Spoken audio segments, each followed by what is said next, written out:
For those who may not be familiar with the League of Women Voters of Greater Pittsburgh, we are a nonpartisan political. We have more than 200 members here in Pittsburgh, and we work hard to see that every vote counts. We do that by providing citizens in our region with information about how to register to vote, how to apply for a mail-in ballot, how to find your where you vote, your voting precinct, polling place.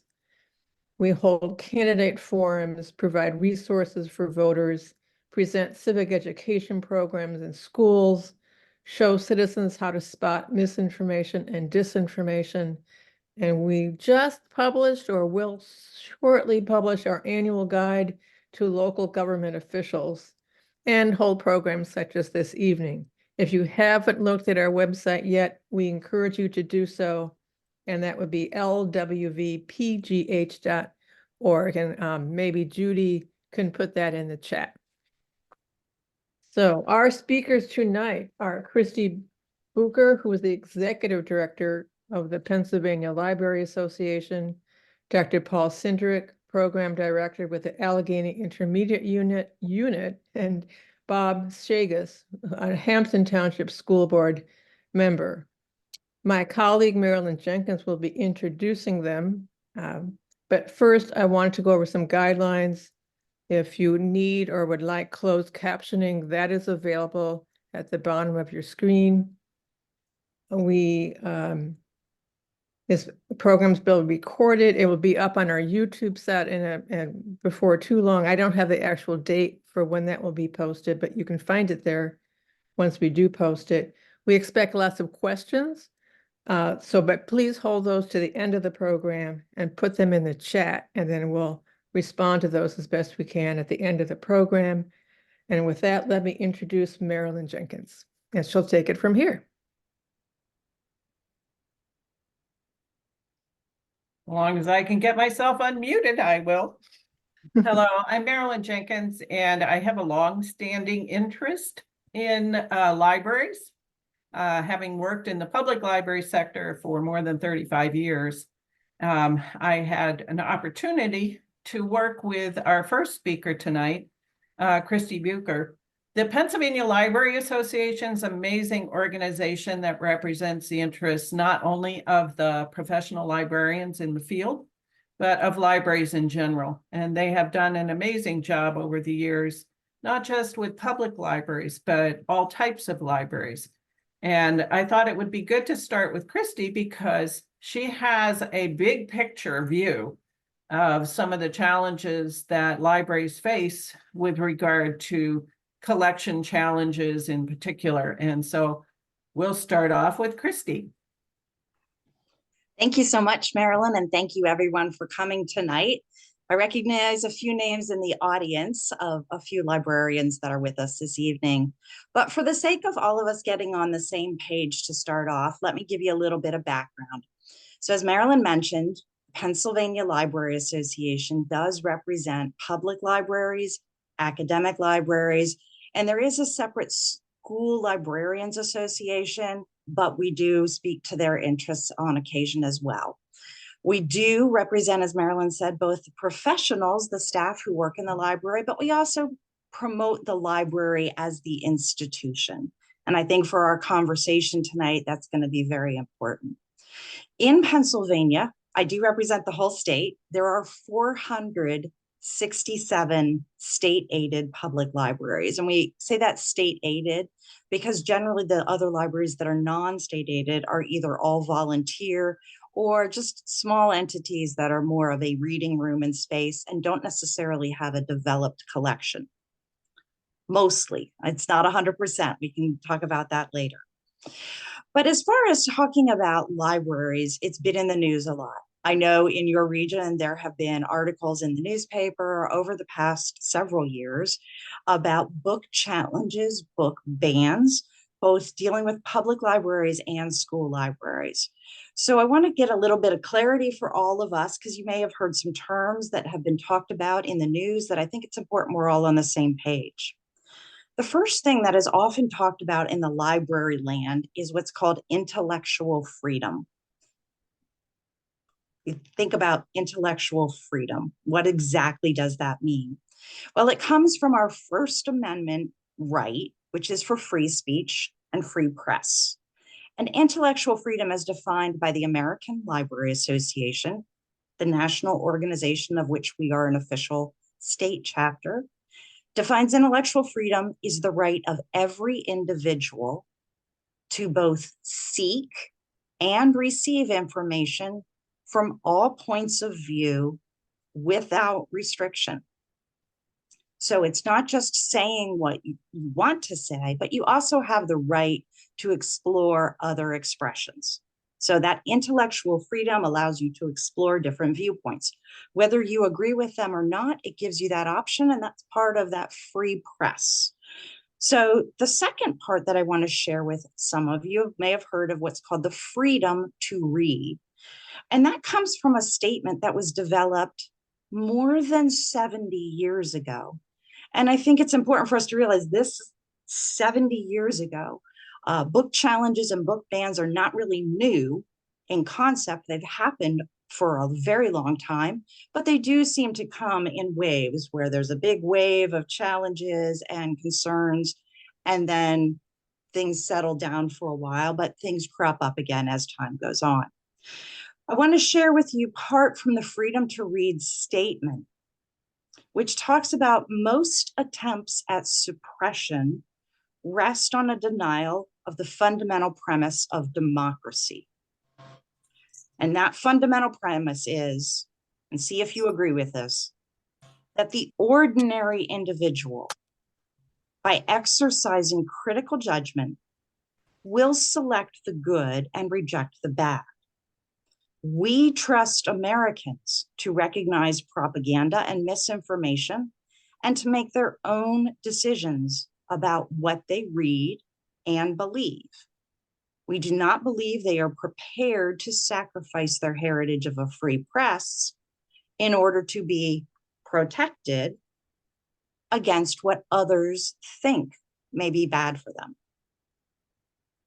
It's a big statement. And I know I'm just reading it and I'm not doing a PowerPoint tonight, but I'm going to screen share in just a minute a few things about that. From the Freedom to Read, I also want to talk about the word censorship. Censorship, as defined by the ACLU, is the suppression of words, images, or ideas that are offensive. Happens whenever some people succeed in imposing their personal, political, or moral values on others.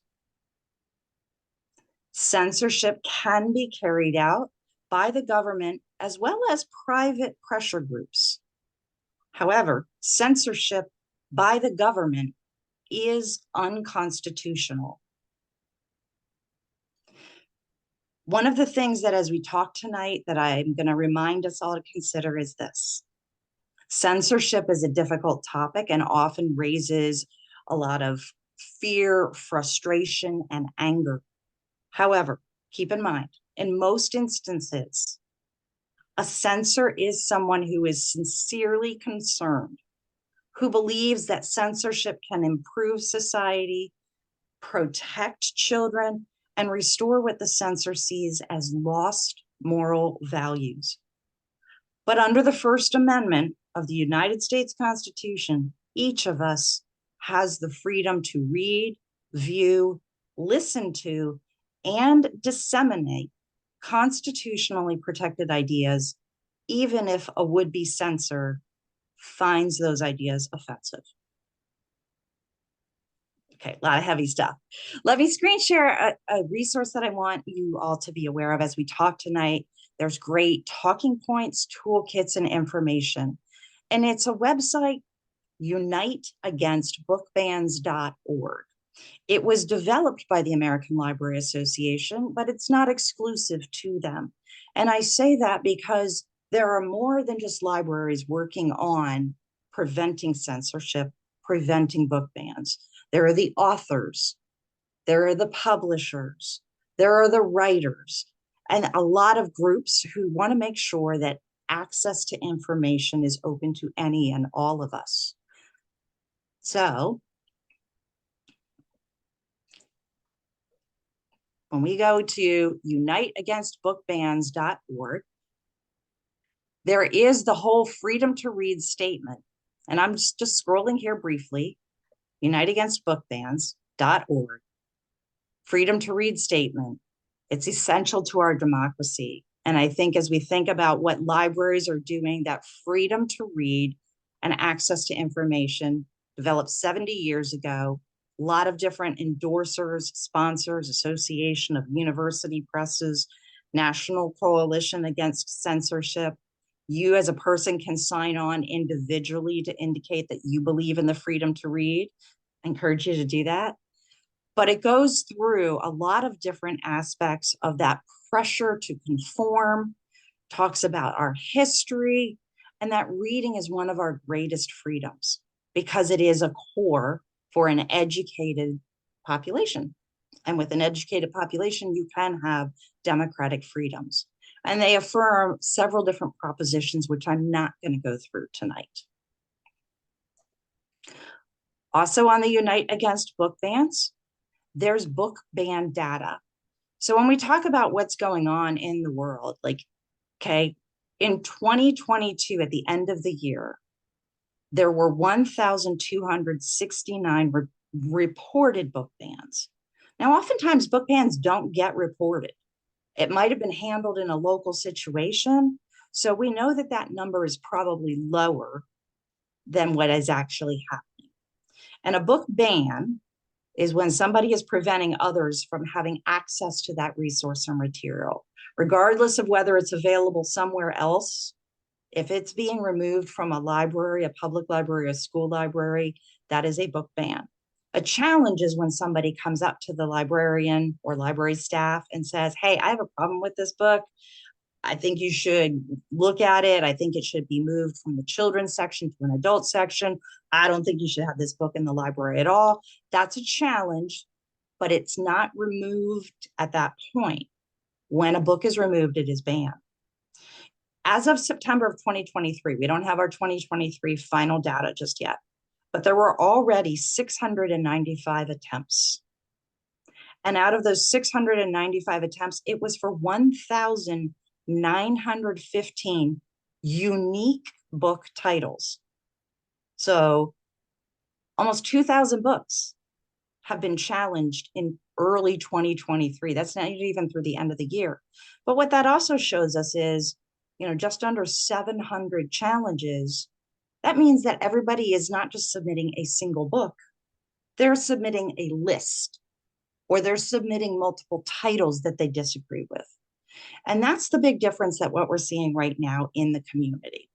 I'm going to stop sharing here. There's a lot of great data on the Unite Against Book Bans site, but just to be with you a little bit more. Most of the book challenges that we are seeing are either books that are written by or about a person of color or a member of the LGBTQIA+ community.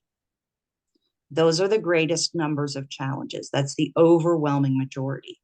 And again, because we are seeing individuals who are submitting a list, it is very much being shared across social media. Hey, this is the list of books we disagree with.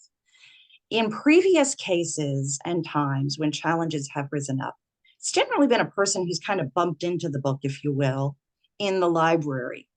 Their child maybe brought home a book that they didn't see what the title was or look at it with their child at the library before they brought it home. Parent opens it up and is like, this might be a little bit above your level. I don't think we're ready to talk about this topic yet. And they'll go to the librarian and say, this individual book is a concern for me. I don't think it should be where my child found it. Now what we are seeing are, again, lists of books, and the person didn't accidentally bump into it. They've challenged public libraries as well as school libraries with this list without even knowing whether those books are actually in the library, because it's coming from a different political ideology or a specific value group that they belong to. So that's the big difference, where it's very much feeling like an attack on very specific themes and very specific individuals that is problematic. Now, the library itself, their goal is always to provide access to information and to defend that access to information. So sometimes you'll hear library folks talk about the Library Bill of Rights, which means that access to information is really about having all different viewpoints available to you. It doesn't mean that the librarian or the library staff agree with everything that is in the library. Simple example, if you are not a fisherman, like you probably could say like, hey, I don't really care if we have fishing books or fishing magazines in the library. You can get rid of those because nobody cares about that. Obviously a ridiculous statement, because there are people who do care. And whether you want to read about fishing or not, that's your choice. But that access to the information is there for the community. So the Library Bill of Rights talks about the importance of having a diverse collection, having access to that information, whether or not it is 100% in your interest or not. You don't have to read it. That's the other great thing about the library.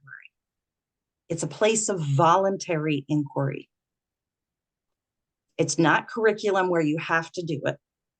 It is voluntary inquiry for you to explore on your own, to expand your own learning or leisure, or learn about somebody else, or look and read a book that maybe reflects your own experience.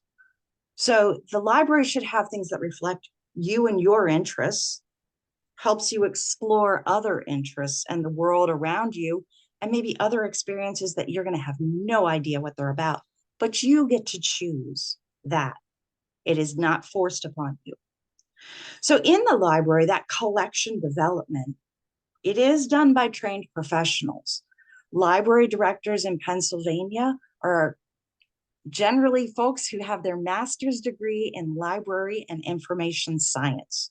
They have thought carefully about how to make sure that the books that they have are going to meet the needs of the community, provide diverse materials as well as research materials, as well as other aspects of making that available to them. That is a tricky thing to do, and they review book lists, book reviews, the publisher's information as it comes out. But honestly, the library is not a warehouse. So they have to pick what's going to be read by you in the community. So they do look at the circulation as a way to determine what books are of interest in our community, what books are not circulating. Because if they were just an open warehouse and they could house every book that's ever published, that wouldn't be what we call a curated collection. The library is a curated collection. Things that go out of date, that are no longer valid, are removed through a process that we call weeding. And then over time, things that are not circulating are also removed, as well as things that, no longer represent the community. If somebody comes to the library and has a concern about a book, libraries have policies to address that, what we call a request for or perhaps a statement of concern. And librarians take that very seriously because they do want to make sure that you find the books that are right for you. So they will review it, usually in conversation with the individual who expresses their interest, assuming that they come to the library individually, that they are a local patron and it's not somebody from another state. They will talk about it with you, try to understand. They'll ask, did that person have did they read the whole book? Did they read it in context? Or were they directed by an outside group to go to page 80, paragraph 2, sentence 3, and object to the words that are in that sentence? Unfortunately, we've seen the latter case, but the librarians do care very much about making sure that people have quality reading materials and information that they are interested in. So the parents and guardians in particular, many of the challenges that we're seeing do come from parents and guardians. Parents absolutely have rights to protect their children, to raise their children with ideas and philosophy that matches their family values. They don't have the right, though, to restrict what others read. And so if they say, go pull all of these books off the shelf in the library, you are restricting other families and other parents.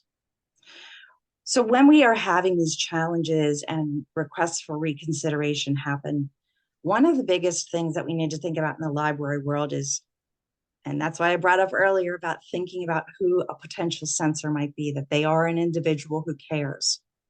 Because we need to be able to have civil discourse versus just public outrage, right? If this is a soapbox issue and you have personally been affected by it, that is your free speech to speak to it. But often we haven't explored the issue ourselves individually. And then we often don't get into it deep enough to really understand the values behind free access and access to all viewpoints. You don't have to read it, but that access is important. Recently, we've seen obviously a lot more elected officials be put in situations where they are commenting on specific books and ideologies as well. And that is a difficult situation. They probably didn't think about it going into the election that they might have to weigh in on specific books and information. Now, public library boards are generally not elected officials. Most public libraries, particularly in Pennsylvania, are actually nonprofit charitable organizations.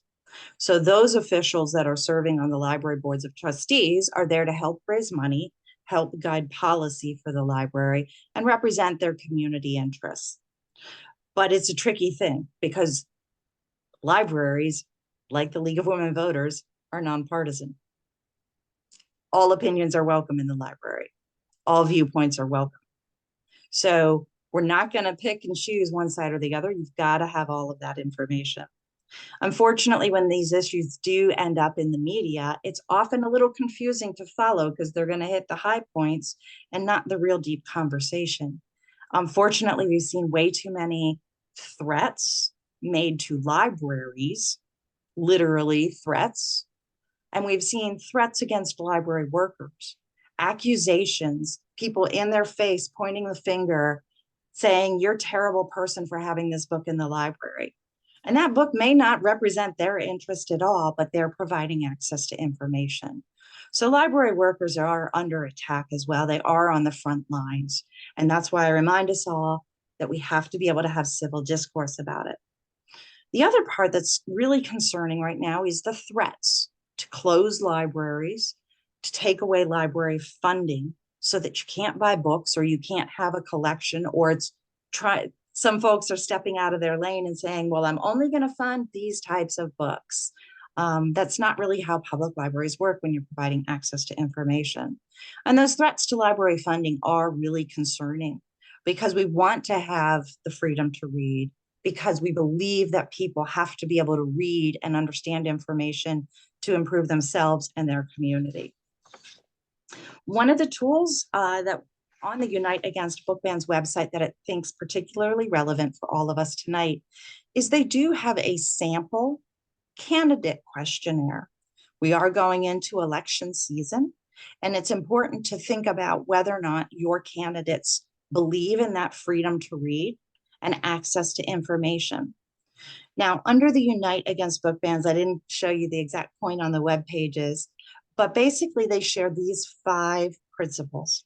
And I think these are useful, and I'm going to just share them all with you both on the screen. And I'll read them out to you as well, because as we get there, oops.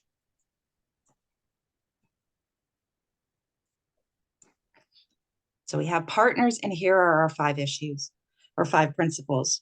We may all come from different walks of life, but we all believe the following. Reading is a foundational skill critical to future learning and to exercising our democratic freedoms. Books are tools for understanding complex issues. Limiting young people's access to books does not protect them from life's complex and challenging issues.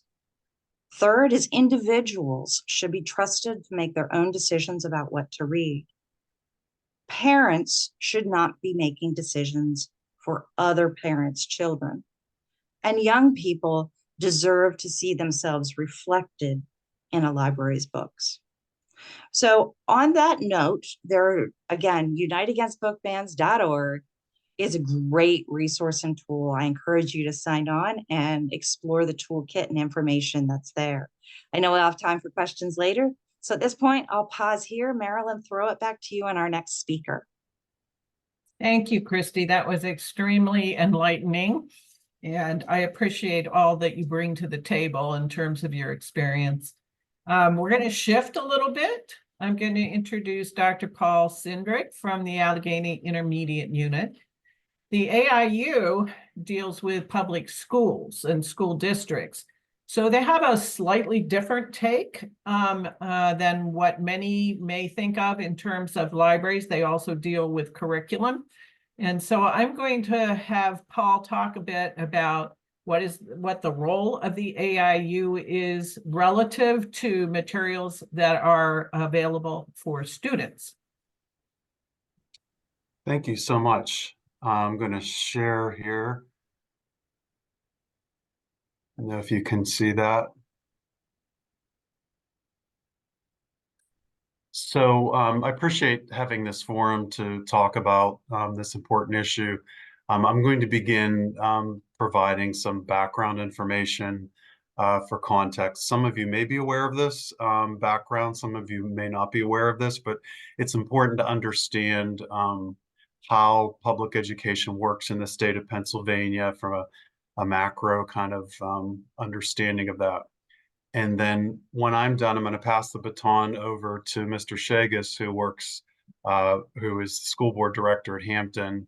And he'll probably be able to provide a little bit more of the concrete on the ground examples that some people may be interested in hearing. So just a little bit about us. The Allegheny Intermediate Unit is one of 29 intermediate units across the state of Pennsylvania.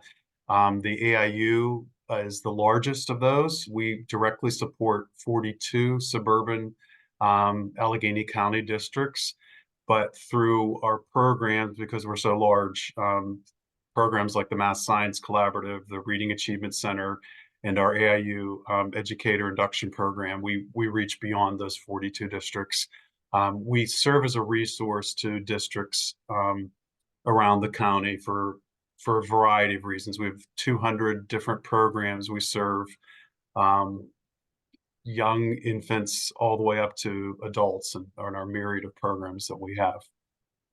So just some background, some factors that shape school library decisions. I have some icons shown here, and I'd like to talk just briefly about each of those. There's a myriad of different forces out there that help shape what happens in the local school library decision making. But it's important to start with the fact that the way the system is set up in Pennsylvania with school districts, we have what's considered to be local control. So much of the power that happens with schooling in our state, by the way it's structured in our Constitution, is that the power resides, the autonomy resides at the local school board level or charter school level. So in contrast to other states where curricula and specific programs may be the same in every fifth grade, every third grade across a state, Pennsylvania has the system that allows these local entities to make decisions about many, many things. So it's important to understand that local control really is a factor in all things, but also in our topic tonight. Some features of that local control, again, the school boards being, we talked a little bit earlier about, coming into election season.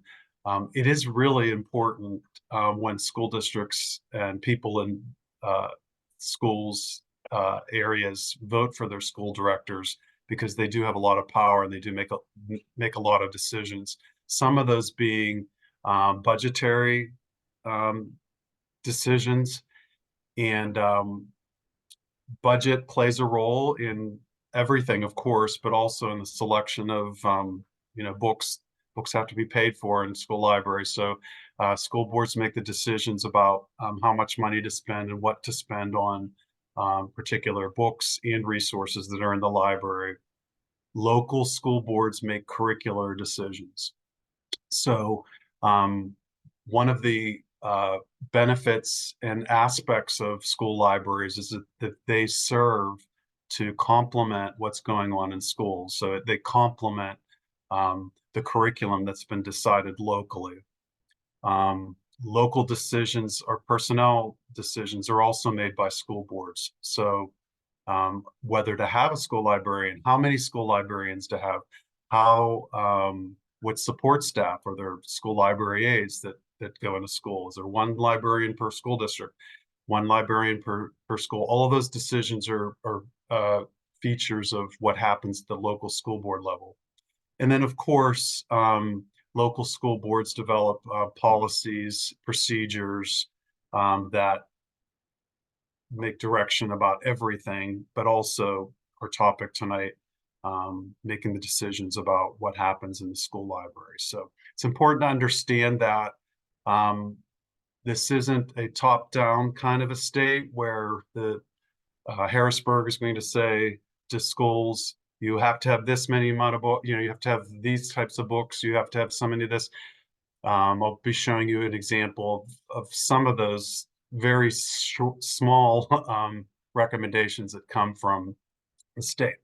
So another factor that influences what goes on is the Pennsylvania Code. Chapter 57 of the state code talks about library media services, and this is it. These three sub-paragraphs here. Schools shall maintain a library media collection. Certified school librarians shall provide leadership in that. And then there's actually an amount there, that 1,500. I wasn't aware of that till I did the research for this. A little bit dated, but it has some of the components that have to be in a school library. So this isn't pages and pages and pages of direction that's coming from the PA code. One other chapter of the PA code is chapter 4, and that outlines the curricula that's to occur in schools. Remember, I said curricular decisions are made at the local level. So there isn't, you'd be very surprised to see there isn't a whole lot about curriculum in general, let alone about curricular implications for school libraries. So this is what chapter 4 says about how libraries should be integrated, library science should be integrated into curricular areas.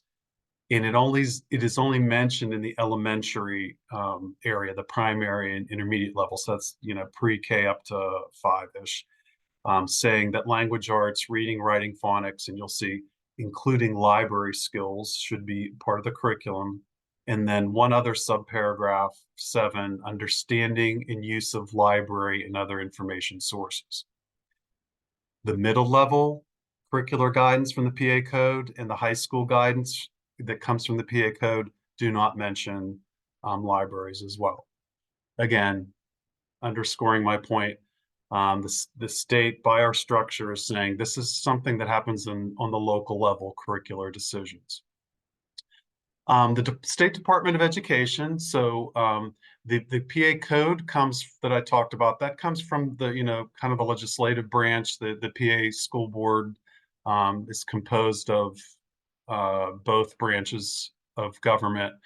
The Pennsylvania Department of Education falls under the governor, and that's the executive branch. So they're responsible for enforcing what laws and what things are out there. So one of the things that they do provide guidance for school libraries in a document that isn't that, it's pretty recent, from 2019, is the PA School Library Program Guidelines.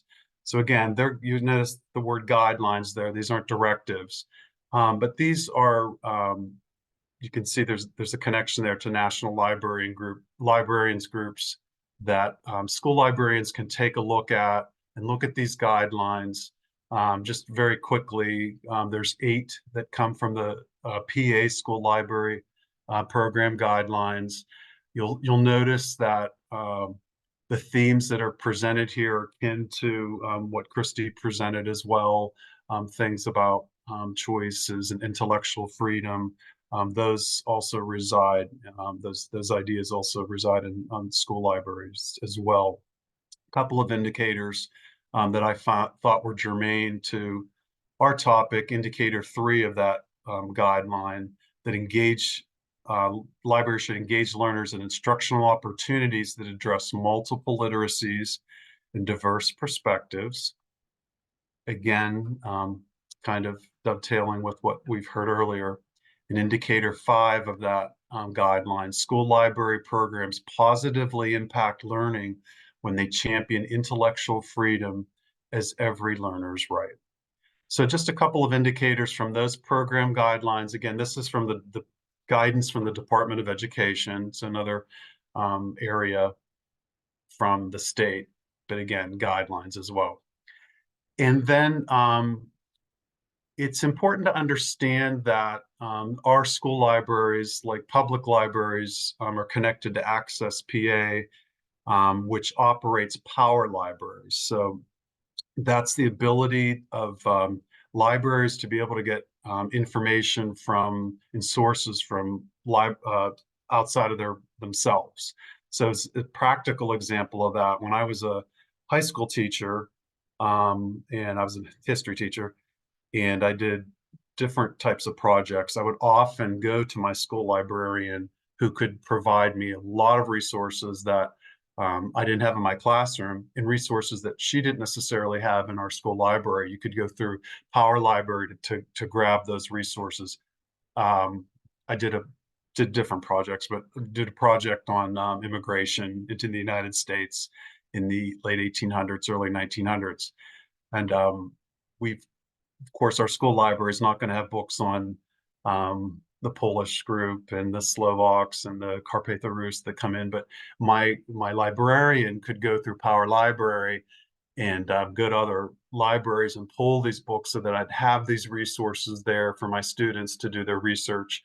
Can't speak highly enough about my own personal experience with school librarians. But I learned through this process that in order to get into Access PA, to get access to Power Library, one of the things that school librarians had to do, and I'm going to guess probably public libraries, as a part of being able to connect into this powerful network, is that they had to have a selection process outlined and approved.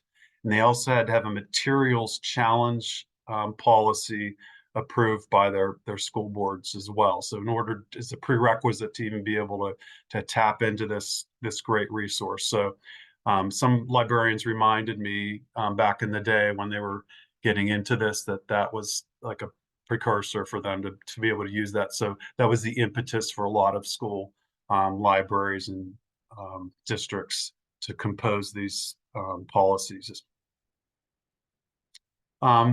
And it has been mentioned as well, other outside groups, of course, have influence and are looked towards by school librarians, like the American Library Association, things like the Library Bill of Rights, which are listed here.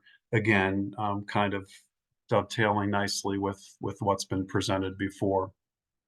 What we do at the Allegheny Intermediate Unit, we're a resource, as I mentioned in the beginning, to all kinds of groups. We gather school superintendents monthly. We gather technology directors, curriculum directors, and one what we call role-alike group that meets and has been meeting for a long time are the librarian and media specialists. So they come together. We provide them a forum and a safe place to come with purposes like professional learning. So they're trained on, things that they need to learn and know about with respect to their roles, sharing of resources, talking about organizations, different products that can help to serve them. But also during these role-alike meetings, one of the most powerful things that they do is to have that networking and collective problem solving. So the librarians come together, and when there are issues like our topic today, those librarians can come together and talk about those issues, debate those issues, and help each other and support each other in making decisions on their local level. When I spoke with some select members that attend the library media specialist role-alike group at the Allegheny Intermediate Unit, these are just some of the quotes that they felt were relevant to this topic. Librarians make it very clear to students, especially older students, that they need to choose reading materials based on their family's requirements, but those requirements are not the same for all families. So if something is not acceptable, then do not choose it. Another said, I think the necessary question that we should be asking is who is really responsible for determining what a student should have access to? I do not think that my child should not have access to something because another parent does not approve. As far as selection is concerned, several items are considered, including reviews, awards, student requests, curricular needs, age appropriateness, etc. When posed with the question about challenges in Allegheny County for books, there have been instances of challenges regarding school library materials. These challenges often arise from concerns raised by parents, community members, or interest groups regarding the content or appropriateness. Again, similar to what we've heard. And then what guidelines are there for policy related to library materials? So this is, again, kind of going back to the beginning. It goes back to the local school board. So we have local control in Pennsylvania. Those policies are shaped by the school board based upon community input. So it's our democratic process. So just like any other policy that's passed, whether it's school buses or the start time for schools, the local school boards come up with a policy for materials and libraries, and they're responsible for creating those procedures and policies that that govern that. So that's my part. So for more specific examples of that on the local level or a school board member, perfect person to hand this over to Mr. Shagus. I'm going to let him take it up from here. And just before you start, Bob, I wanted to thank you, Paul, because I think one thing that's come through both from Christy and you is that in Pennsylvania, it is about local control, whether it's the public library or the school district, those are controlled locally. And so that makes it even more important for citizens to ask good questions when people are being proposed for library boards or for school boards as well.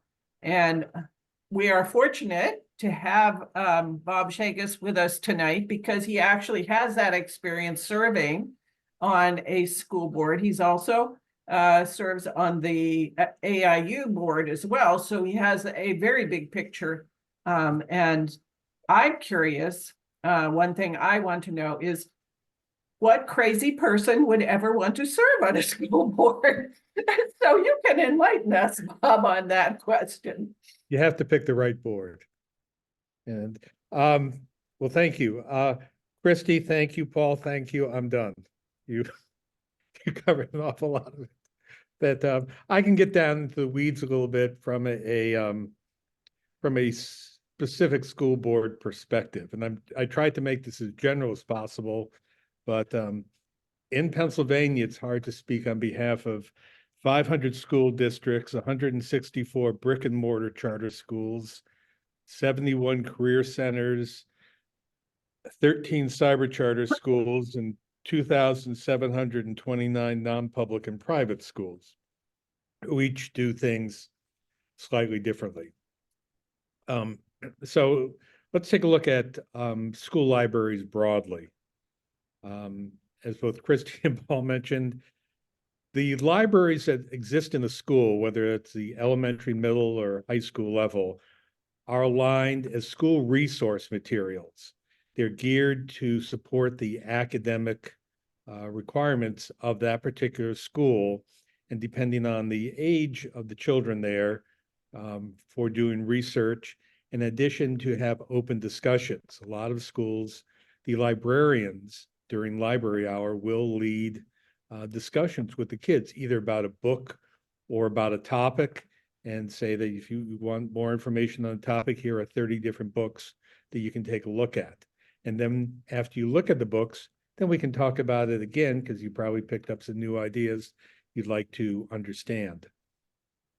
As Paul mentioned, every school district has a policy, and they're all called Policy 109. There's a standardized policy manual for all school districts. And they're locally developed.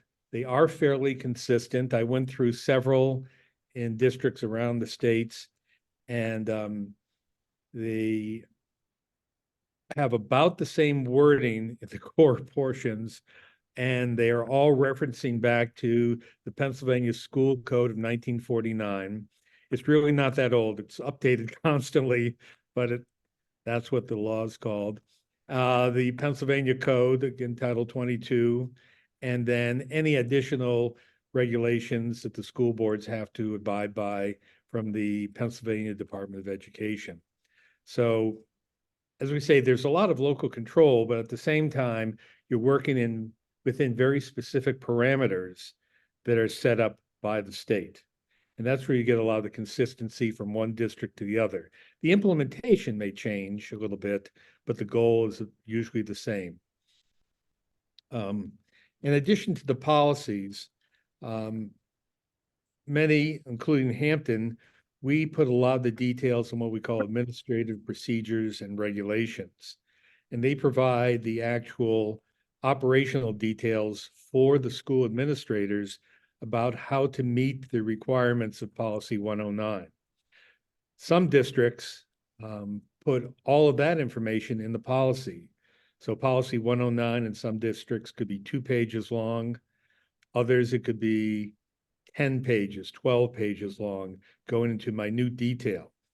The difference is if there's a minor change, you have to go back to a 2 to 3 month policy change procedure to change it within the policy. If it's just an administrative regulation, you can go back and you can update those instructions to the administrators fairly quickly. The resource materials that we provide in the schools, again, are selected to support the academic programs.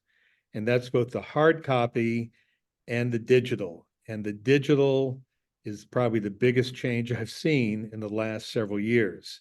In the past, when we would bring on a new textbook even, we would have hard copies available for a 1 to 2 month period in the administrative offices where parents could come in, go through the textbook, and if they had any comments, then give them to the superintendent or his designee. Now, a lot of those former textbook materials are digital. It's either access to it used to be access to a certain CDs, and now it's access to a certain website, usually in conjunction with some hard materials, but it's supplemental materials that the students use as a textbook. When we provide these materials, we make sure that they're appropriate to the target students, as well as, especially as Chris was saying, representing varied and opposing viewpoints and covering a wide range of cultural groups. That's extremely important, we think, in the educational world, because kids need to be exposed to many different things. Usually not exposed and left to their own. It's usually exposed, and that brings on a discussion with the teacher, with the librarian, among a group of students, especially at the high school level. More learning at high school is now done in small groups, in small conference rooms, than it is done just sitting in a classroom writing notes as a teacher lectures. Again, that's to give the kids a chance to really think on their own, look at different viewpoints, and then come up and justify and prove any point or viewpoint that they are trying to make, and then listen to others who may have a different viewpoint. So the libraries all support those wide range of activities and materials to help make the kids really become critical thinkers, to understand different ways of looking at things, and use all these library, either hard copy or digital materials, to understand what other people think. Again, as Paul was mentioning, that the selections at the libraries, and each school district will have slightly different groups they go to, but basically it's the American Association of school libraries, the School Library Bill of Rights, which is part of the American Library Association, the Freedom to Read Statement, the Pennsylvania School Librarians Association's Literature Review Committee. All of these provide guidance to the school librarians to be able to look at what materials they have. And I think I believe, yeah, Paul made the comment that in most every school district, the librarians, if you have a serious library, librarians are professionally trained, they are certified librarians, and most of them have at least one, several have more than one master's degree in library sciences. So they are extremely well trained and they know how to work with children who are being exposed to a lot of different ideas and want to understand how things, how those materials will affect them. Getting into the weeds a little bit more. This is partly how we do it at Hampton, but it's very similar in looking at a lot of other districts' policies and procedures. So basically, we all follow District Policy 109, which states, what our library or really resource materials requirements are to meet the state regulations. And then additionally, within either Policy 109 or in supplemental administrative regulations or procedures, everybody provides very specific guidelines for their administrators, mostly for consistency, and secondly, to show that these procedures have been vetted out. They just aren't, the whim of some administrator who changes it day to day, depending how they feel. It's we look for strong consistency in many of the things that we do in the school district. First of all, there are very distinct criteria about how books are selected and reviewed, how they're made available, hard copy, online. Do we need to obtain that resource from another library across the state? Things like that. And also how it's tied to the curriculum. That most everything in the library, in one way or another, outside of the social reading books, the reading for fun type books, which we do an awful lot of, especially in the elementary level. We want to get the kids reading.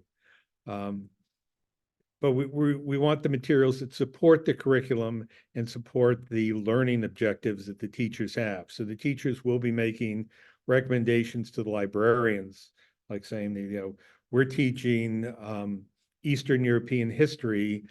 I would like you to have, 20 or 30 different books on the shelf that we can refer the kids to that talk about, different Eastern European countries, philosophies, history, current events, things like that. We also have very specific methods to access both hard copy and digital materials. Now, digital materials is probably the biggest challenge that we have. In talking to our IT director, who runs all of our websites and also what access the kids have through their school web accounts, the difficulty in how you can do research, but still make it safe research for these kids, and they don't get waylaid over into an area of the web that they probably shouldn't be going, especially on a school website. So we have very strong rules, regulations, filters. They definitely are not perfect. If you're looking for a perfect filter, you won't find one up there. I'm sure, Christy, you have the same thing at Access in the libraries when people use the computers there. You try to filter to make it appropriate, but if you make it too restrictive, you really cut off the research capabilities, especially when the kids get to high school. Also, the access is very age dependent, that the children in the elementary school cannot have access to the books and the materials in the middle or the high school. Same middle school. In fact, in the library, every book on the shelf that is meant for 8th graders and not 6th or 7th graders has a tag on it. And so the librarian, well, first the kids know, if you're a seventh grader, don't reach for that book with the yellow tag because you aren't going to be able to take it out or spend time really reading it, even in the library. They'll notice it and say that's for next year. So there's a lot of work that's done in the schools to make sure that the material access is appropriate as well as being broad enough for the grade level that you're at.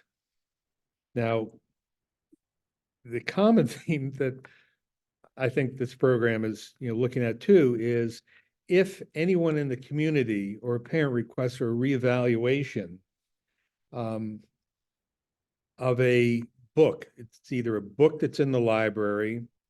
Too often it's a book that they read about on the web and know the title of it, but have never read it themselves or looked at it. But if they do want to, ask that the book be evaluated, whether we should have it in the class as part of a standard class resource or in the library for access by anyone, they can go through a very structured process to state their reasons and the rationale of why this book should either be removed or at least be restricted in certain areas. That's a right of parents. Not every parent has the same opinion on what things their children should be exposed to or exposed to at certain grade levels. Something that some parents are fine with for a fifth grader to see and work with. Other parents may think, I don't want them exposed to that until like seventh grade. So there are very structured programs, and in every policy 109 I saw around the state, they all had some structured procedures for parents or a community member, filing a request to have the materials reevaluated for removal or challenged in some other way. And then every group also has a review committee to evaluate those challenges. Usually it's a committee that consists of professional librarians, teachers from a couple different buildings in the district, an administrator, and usually one or two parents from the community. Usually they are elected officers or their designee from one of the PTOs, just as standard criteria. Those people have been elected by their peer parents, and so they are brought in to take a look at it. The committees can spend an awful lot of time going through these reviews. Some of them could take weeks by the time everybody completely reads the book and then sits down as a group and goes through a very structured rubric, really, on how this book or other materials should be evaluated. And then from that, the consensus is passed along to the school superintendent, who then either agrees or disagrees with it. And then the material is either kept on the shelf or then removed or put into a separate area of restricted access. And this is not meant to be a page that you can read, but people often ask, well, how do you pick books for the library? Well, in Hampton, to be able for a librarian to buy a book, this is the analysis they need to go through for every suggested book. The title of the book and author, price, of course, that's a big board thing. What are we spending on books? And then a quick summary of the book as provided by the publisher. All the books that we use are from recognized publishing houses, and we really do not deal with privately published books or pamphlets or things like that. We also look at, are other organizations recognizing these books with awards, a recognition? Were they nominated for an award even if they didn't get it? And if so, it gives us a better idea of, these have been peer reviewed all over the country. And so probably it's a quite appropriate book if it meets the other criteria. The source is where we got the recommendation for that book. And there are a lot of different organizations out there that do provide suggested books for the different levels in the school district for, elementary or middle school or high school books. And then we look at the genre, what type of book is it? If you're putting it in I dated myself, a card catalog, would it be under contemporary fiction or things like that? And then we also look, where is the book available? Do we have another copy of it somewhere in the district at another building? Or do we, is it one that we should be buying another copy of? So there is a very rigorous process. And in reading what's happening in other districts in the area, they go through a similar process to be able to understand what books they should be shelving. Good. Thank you. Thank you, Bob. That was very helpful. I think it's for a person, a citizen, it's reassuring to know that there is so much process that librarians, school administrators, boards go through to select materials and make them available. I think sometimes, I don't know what people generally think happens, that a book lands on a library shelf indiscriminately. That I know doesn't happen. I know there are a couple library directors on this meeting right now, and I can personally testify that they and their staff go through an enormous amount of work to figure out what a community needs in the way of materials in a public library. And you and Paul have certainly reassured us that the schools are doing a very similar amount of work to make sure that students' needs are represented and addressed. So For thank this, you, let me all three of mention you. one other thing quickly. We're In gonna addition do to it directly. other board areas, I'm also on the governing body for the Allegheny County Head Start, Early Head Start program, where we run about 65 centers around the county. And one thing that we have found for these programs is that we need to get more books in the hands of young children. And so we do book drives, we buy books, we get them out there, but getting a wide range of books to make them early readers, we find extremely important. So by the time they do get to school, they are acquainted with books and they have a love of learning and a love of reading.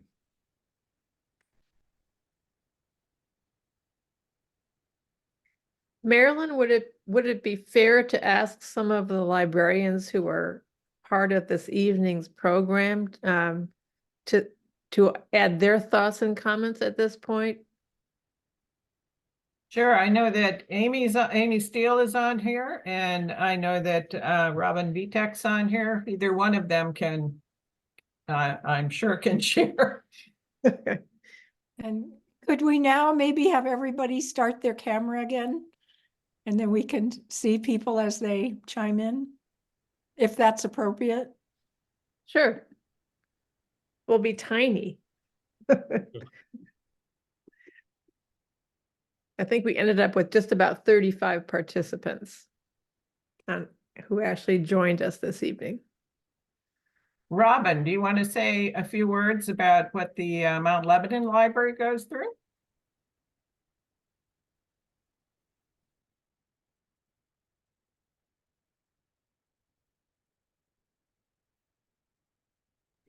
Sorry, I was having trouble unmuting. I think all of the libraries in our county have varying degrees of concern about this. We're all working hard to maintain a united front and making sure that the message to our patrons and our communities is that we want everyone to have the ability to find what they need at the library. Libraries are open to all. That's our mantra. And we have, in the past few years, updated our collection development policy to make sure that we are handling requests for reconsideration properly. And we're also looking at policies to do the same for programming and for displays, because it's not just books. Libraries share ideas and experiences and information in a variety of different formats. So we want to make sure that when people express an opinion about these things, that they're handled in the right way. Does that make sense? Amy, do you want to say something about Northland?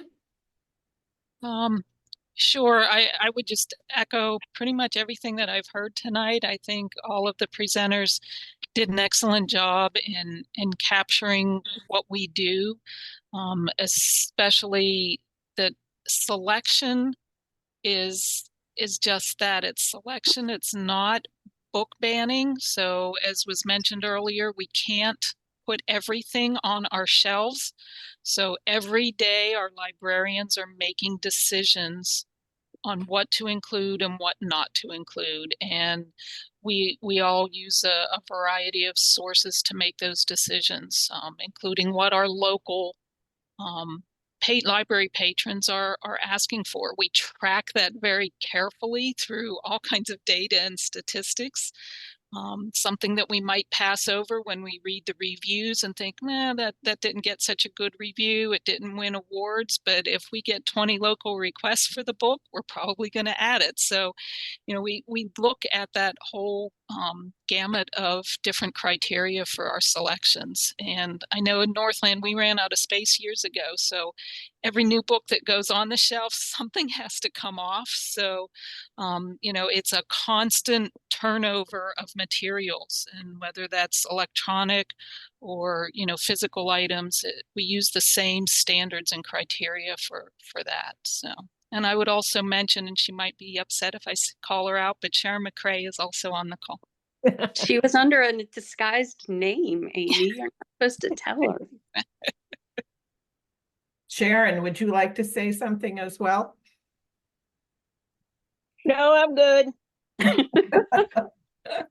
Thank you, though.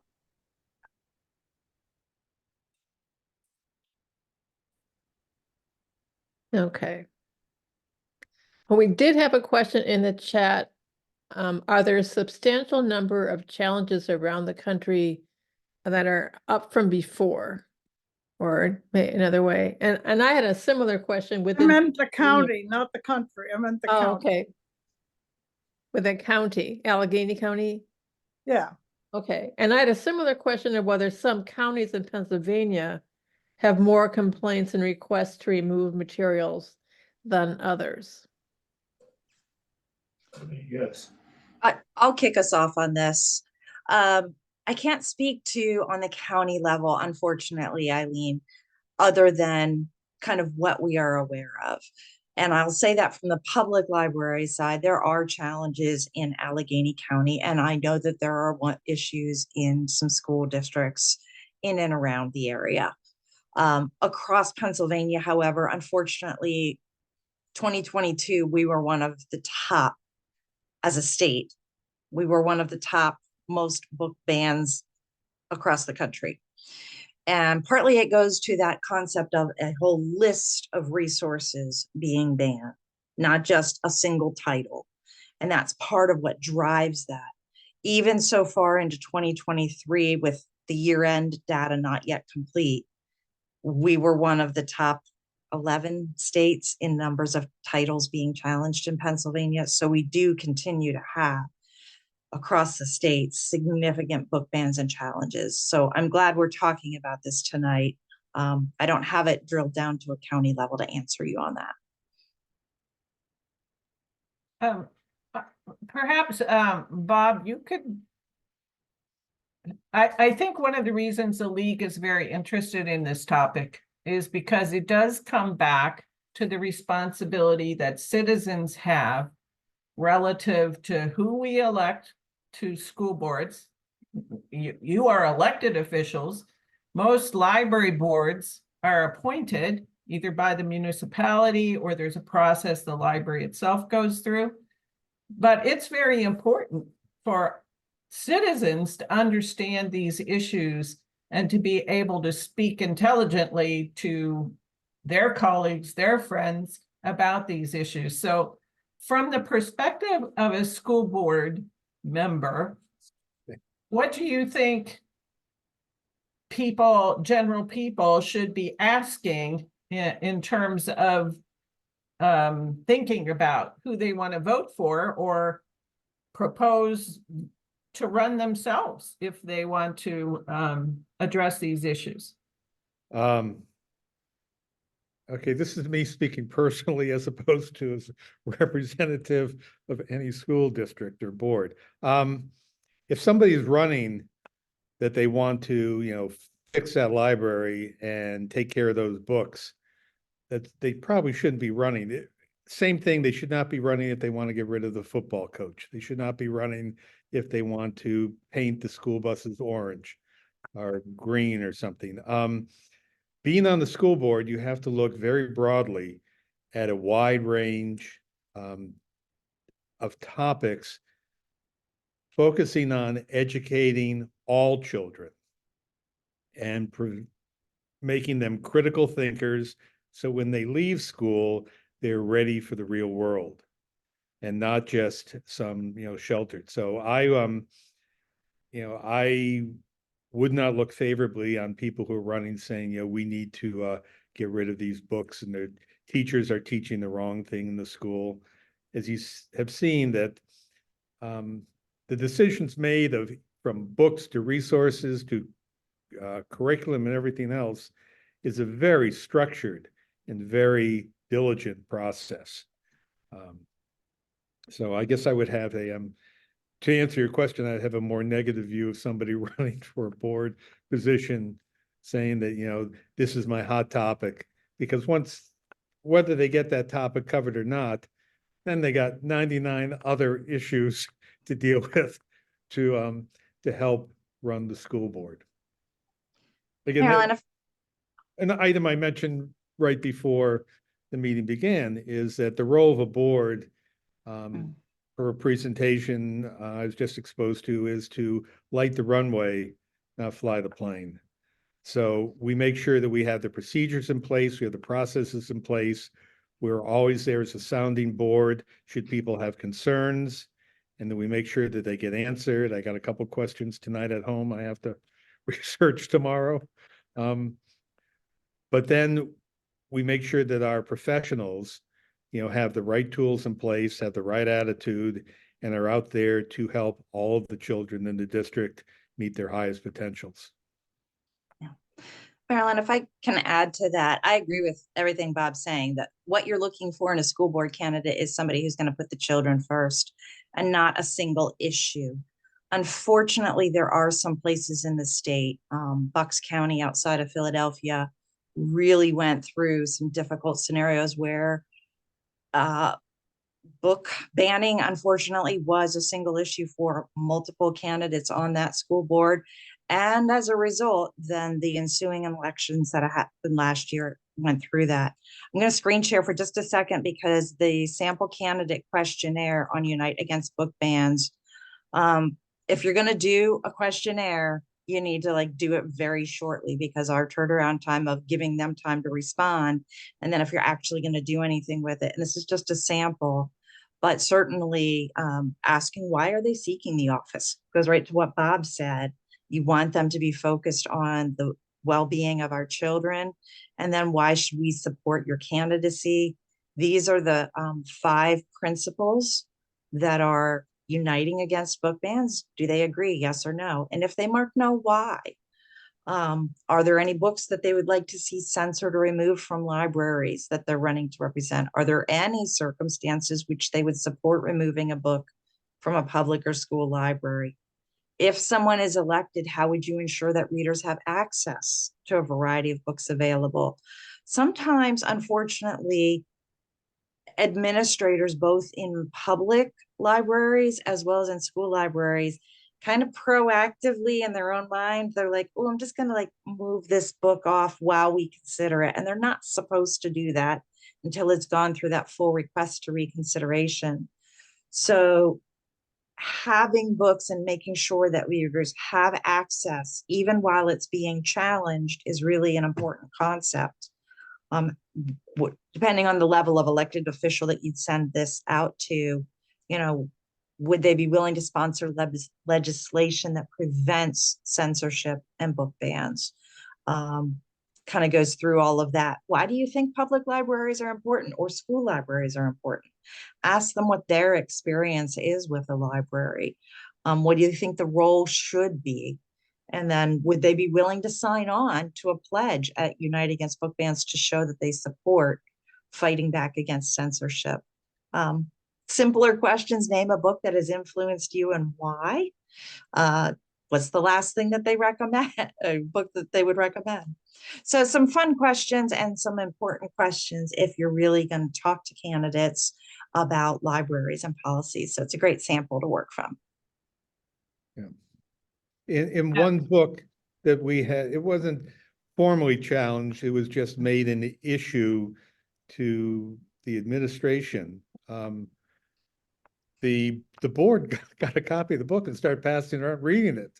Mm-hmm. And really what it got down to is an implication on 2 sentences on this 300-page book, of Right. which was completely misinterpreted by everybody on the board who read it. Said, you know, that's was not what she was talking about. And to you know, complain about a book that, you know, our students should not be exposed to it because of this vile nature here is just incorrect.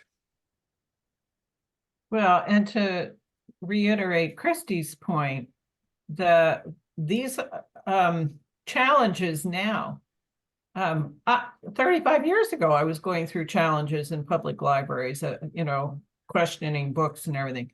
These are very organized, and it's not necessarily local residents who are challenging things. It could be somebody from another state, or, you know, somebody who has no direct affiliation with the school district or the public library in question. And they have a list that somebody gave them, and that's what they're basing their challenges on, which isn't to say that libraries shouldn't respect, or schools shouldn't respect, the fact that people are asking questions. Right. But I think the nature of who's asking and why is important in the consideration. I should make one thing very clear too, that we believe in a parent's rights to, you know, help in their child's education and help focus it where their values or their opinions. So at any level, if a parent does not want their child to see a book or type of books, you know, my child can't, you know, see the Hardy Boys series or something as crazy as that. Or, you know, I don't want them exposed to anything with LGBTQ themes until they reach high school, something like that. We honor all of those. Every district does that. You know, we will, you know, tell the children, you know, you're not allowed to, you know, per your parents' request, are not allowed to have this book or take it out. And that's not an issue. You are doing something for your own child, which is fine. But at the same token, you can't say, well, I don't want my child to have it. But at the same token, I don't want any child to have it. And that's where a lot of the, you know, screaming and yelling at board meetings comes in, where people think I'm right, you're wrong, and therefore you must follow what I want. And that's not public education. It wasn't until we started working on this program that I went and looked at a handful of school library websites to see what their respective library policy was. And I think that can be really useful. So I went because I live in the Woodland Hills School District and I found theirs. I just tried to pick a somewhat random geographic distribution. There, as one of the speakers said, they are fairly consistent, but some had slightly different processes than others, but those policies exist. And I think that can be another good question to include when next year, when it's school board election time. To show a candidate that as voters, we're doing our homework and we're informed. And as well as to know that, have more information about the school board and their policies and how they want to operate. I know last fall, the league, we kind of struggled knowing there are a lot of school board elections coming up. We had a hard time reaching candidates so that they could answer some of our questions. And we had a hard time deciding which ones to focus on because we couldn't do all of them. So I think going forward, it would be really helpful from Bob and really all of our speakers to be doing put our heads together and do some homework now, because next year it's the local election time. Yeah. And even if we can't cover every school board, to get the word out through various means for what citizens need to know, or find different ways to get smaller groups to have a candidate forum for their school board.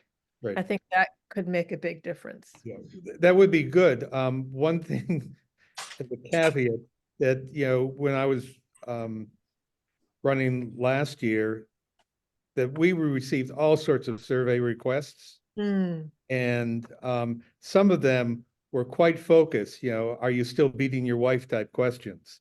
And so people get a little bit sensitive to that. They were looking for very specifically worded answers to support their opinions. They weren't really looking for your opinion. They were looking for support of their opinions. I'm sure that's nothing new to the league. Christy, you were going to say something? Yeah, but I do also see Eileen's hand up. So I'll just add one of the great questions to ask for school board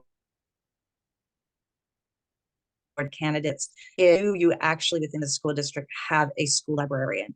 And how many do you have? Is it like one person who rotates around multiple elementary schools? Unfortunately, in Pennsylvania on the school level, at least 10% of our school districts don't even have a school librarian. So a school librarian is critical for making sure that you get materials that are appropriate for the children, that are of interest to the children at the age that they're at, to inspire that love of reading and really dig in. So we need to make sure that we do have school librarians to help with that, because they are great. And as Bob mentions, every parent has that ability to opt out as they want for their child. So sorry, Eileen, I know you have a question, but you're muted. Yeah. Most of us were quite aware of what was going on in Bucks County because we have a lot of league members there, and they were very active in trying to oppose this. But it seems to me that we don't know what goes on in individual school districts. I don't think that school districts are advertising the fact that they're getting an uptick in challenges or some of these organized challenges. And I think that the general public should know about this, that it shouldn't be. And I don't know quite, I can understand that school districts don't want it out there because they want to prevent more people from coming in and, trying to disrupt maybe a school board meeting. But on the other hand, if we don't know or haven't heard that a particular school board is being targeted, or a district is being targeted, or a particular public library is being targeted, how can we find this kind of stuff out? Do we need to get into the weeds in the library literature, or what? How do we know? Usually if it becomes a hot topic, it makes the paper or the news. But then the people are, there's Yeah. probably some reluctance on, pushing out that information because it's a long process. It can take weeks or months to evaluate some materials in some cases, and people are looking for a quick black and white answer. You're going to leave it on the shelf, you're going to take it off the shelf. What are you going to do? And Well, it occurs to me that that there are certain books that are being targeted. And so once you evaluate the book, you don't have to evaluate it again the next time somebody brings it up, I hope. That process doesn't have to be initiated each time a certain book is challenged. unless they bring it up with different criteria of why they're challenging it, Oh my God. then it becomes a new challenge.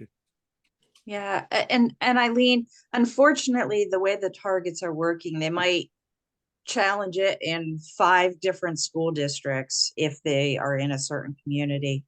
It is hard for the schools, and it is hard to know that. So I encourage each of you to embrace those principles and talk to your neighbors, right? Because this is local community. So talk to your neighbors.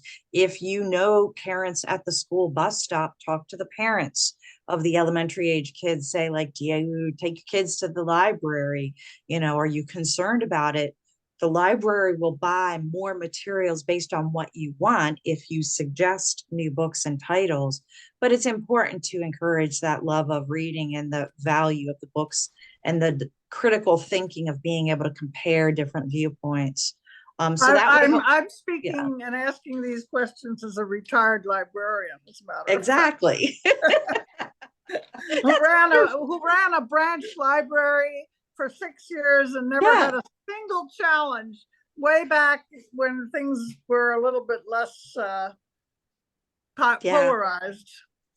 Get all your neighbors together and just talk at the school bus stop. My house, my driveway was the school bus stop and still is. I think it's a great place to talk to other parents, to share that love of reading, and that really proactive approach, I think, helps, so that by the time it gets to the school board, as Bob said, you read it, it's being taken out of context, or what that concern is really doesn't reflect what you're trying to do. So, in fact, some school board policies, West Shore School District near Harrisburg, you're familiar with it, I'm sure.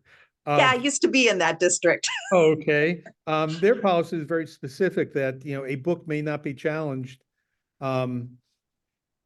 based on it has to be evaluated on the entire content of the book and the value of the book, as opposed to selective passages within the book. I mean, they must have been hit a few times because their stuff is very specific that way. We're a lot broader, saying, we will listen to you and then take it from there.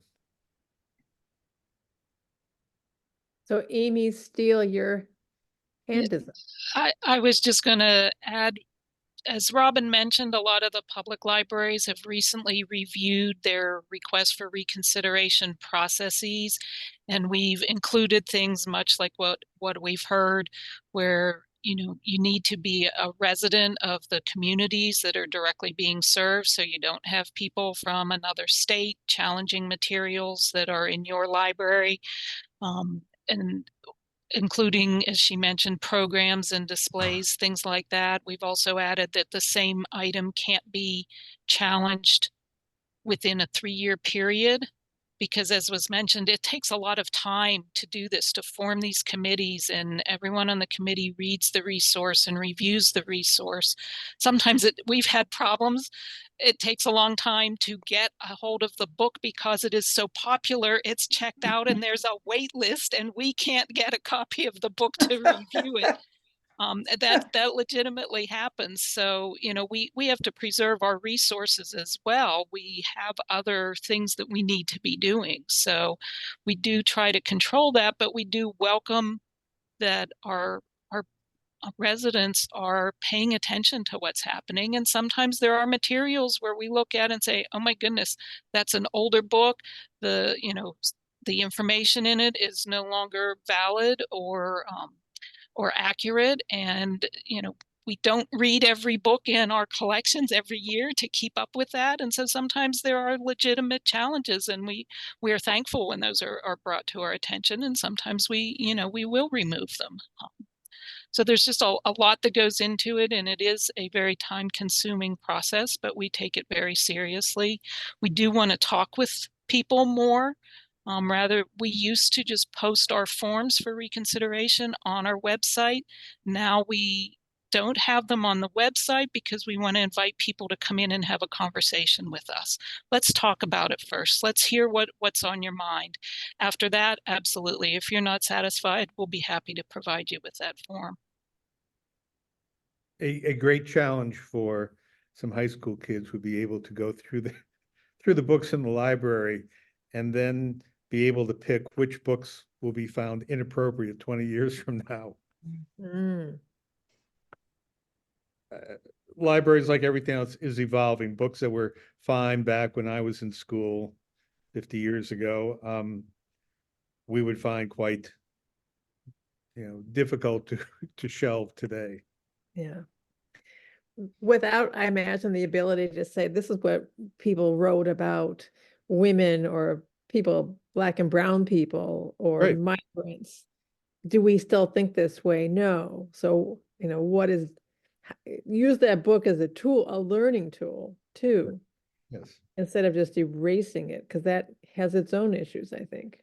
When I was at this National School Board meeting in Texas last week, what came up is that the state of Florida has banned a book. It was written, it was a Cuban book written basically as a propaganda piece by the Cuban government, talking about how wonderful life is in Cuba. And it made its way to the States, and they had it pulled off the shelf and banned it. And that sounds, to me, very incorrect, in that it should have a disclaimer on it, but then be a wonderful discussion piece of, 90 miles south of here, this is what they're telling the people. We have this viewpoint of it. Let's discuss the differences in the viewpoints What their motivation might and the be. motivation, and it can lead to a wonderful, probably week-long discussion in a social studies class. Yeah. It is now a little past 8:30. I don't think Zoom will bounce us off, but we have been at it for an hour and a half. It's been a fabulous conversation and discussion. I really appreciate all the contributions from our speakers and participants. Marilyn, I think we need to do a follow-up article for the voter, reporting on today's webinar and including the resources that have been recommended. Definitely. Please. May I say something before we sign off? Sure. Thank you. And I will try not to cry while I'm saying it, but I grew up at a time when my family had not much money on the north side of Pittsburgh. And the only thing that I had when my friends would go off on vacation, what I had was a library card. And I could walk from where I lived to Woods Run Library, and I had the whole world. Where I could, and then I had Regina Fassel in my grade school at John Morris School on Davis Avenue on the north side. And she said to me, yeah, you can go read maybe beyond your level. And she suggested The Grim Reaper. And I have no idea why, but I took it home. I could not open the book. And I lied to that woman when I took it back. And she said, well, what was it about? And I didn't open it because The Grim Reaper, as you know, on that cover was that thing. Anyway, and I looked at her in her face and her beautiful blue eyes, and I said to her, it was about death. And she knew that I did not read that, but she allowed me at that time, in my life, to go more and more and to read books that I was not supposed to be reading. And it changed my life. So I know everything that you have said here tonight is extremely important. But sometimes somebody has to weigh in and say that books do change your life. They do. They change your life. They make you be someone that you thought you would never be ever in your life. Was that too much? That was really too much. No, that is But you know what? Somebody has to say it out loud. it's a perfect. I don't say a lot of words a lot of times, but sometimes you have to say what it means and you have to support those people. And they were mostly women, excuse me. Just, I'm a nurse and we are mostly women still. And you have to support the people who make a difference to a kid like me who had nothing. Oh, well, I didn't. No, that's not true. I had a lot. All right, my husband just said it's enough. So, but thank you. All right, I'm signing off because I know I have to hydrate now. All right, good night. God bless you all. Thank you.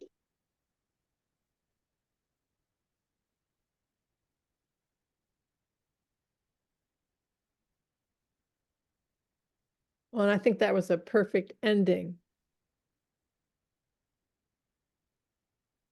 Any last minute comments or not maybe questions, but send-offs from our participants or speakers? Eileen's hand was up. No, that was an accident, but I wanted to thank everybody and for a wonderful program, and thank you for taking the time to speak to us, all of you. We appreciate it. You're welcome. Do. And thank you for serving, all three of you. Thank you so much for inviting me and having me here. I'm personally and professionally indebted to librarians. So I'm very, very thankful to be able to speak and talk about some background. And for people that maybe have, just joined out of curiosity, thinking like, why would this group, the League of Women Voters, have a topic like this? You can see from our discussion today, it's a perfect topic to be discussing at this time with this group. So thank you very much for having me. You're Thank you welcome. very much to our speakers. We are all about defending democracy, and democracy is about free speech. So we thank you very much for joining us. Welcome. Thanks, everyone. Good night. Good night. Good Good night. night.